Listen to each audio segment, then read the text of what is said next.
మధ్యప్రదేశ్ రాజకీయాలు క్లైమాక్స్ కు చేరాయి. మరి ఎవరి వ్యూహాలు ఫలిస్తాయి? బీజేపీకి కమల్నాథ్ చెక్ పెడతారా? కాంగ్రెస్ సర్కార్ను కమల్నాథ్లు కూల్చేస్తారా?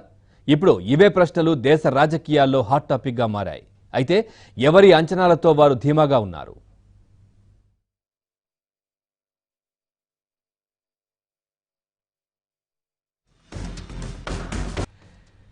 ఇవాళ బలపరీక్షకు గవర్నర్ ఆదేశాలు జారీ చేయడంతో ఇప్పుడు అందరి దృష్టి స్పీకర్ ఎన్పీ ప్రజాపతిపై పడింది. ఆయన నిర్ణయమేంటనే ఉత్కంఠ నెలకొంది. ఇప్పటికే బలపరీక్షపై అయితే ఇవాల్టి అసెంబ్లీ షెడ్యూల్లో బలపరీక్ష అనే అంశం లేదు. కేవలం గవర్నర్ ప్రసంగం అని మాత్రమే షెడ్యూల్లో ఉంది. సభను ఉద్దేశించి తాను ప్రసంగించిన తర్వాత డివిజన్ ఓటింగ్ పద్ధతిలో బలపరీక్ష నిర్వహించాలని గవర్నర్ ఆదేశించినప్పటికీ షెడ్యూల్లో బలపరీక్ష అనే అంశం లేదు. దీంతో అసలు బలపరీక్ష జరుగుతుందా లేదా వాయిదా వేస్తారా అనేది ఉత్కంఠను రేపుతోంది.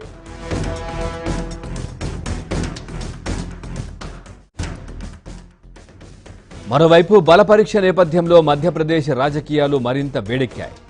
ఎమ్మెల్యేలను కాపాడుకునేందుకు అధికార కాంగ్రెస్, ఎమ్మెల్యేలను లాగేందుకు ప్రతిపక్ష బీజేపీ తీవ్ర ప్రయత్నాలు చేస్తోంది.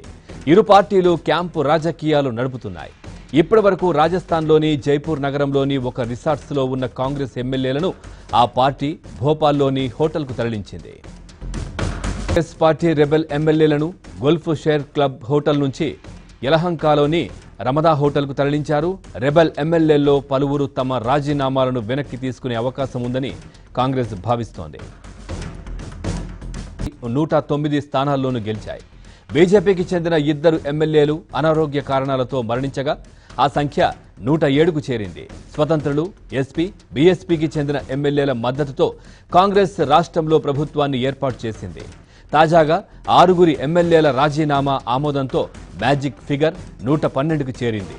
ఇప్పటికిప్పుడు బలపరీక్ష జరిపితే రెబల్స్ కాకుండా కాంగ్రెస్కు స్పీకర్తో సహా 92 మంది ఎమ్మెల్యేలు ఉన్నారు.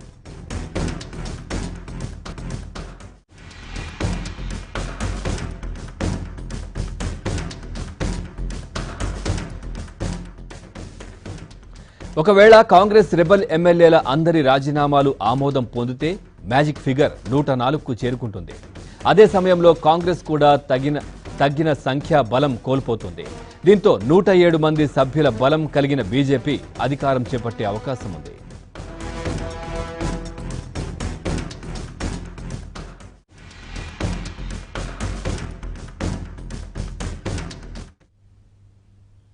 ఇవి ఈ బులెటిన్ విశేషాలు. తాజా సమాచారం కోసం చూస్తూనే ఉండండి ABN.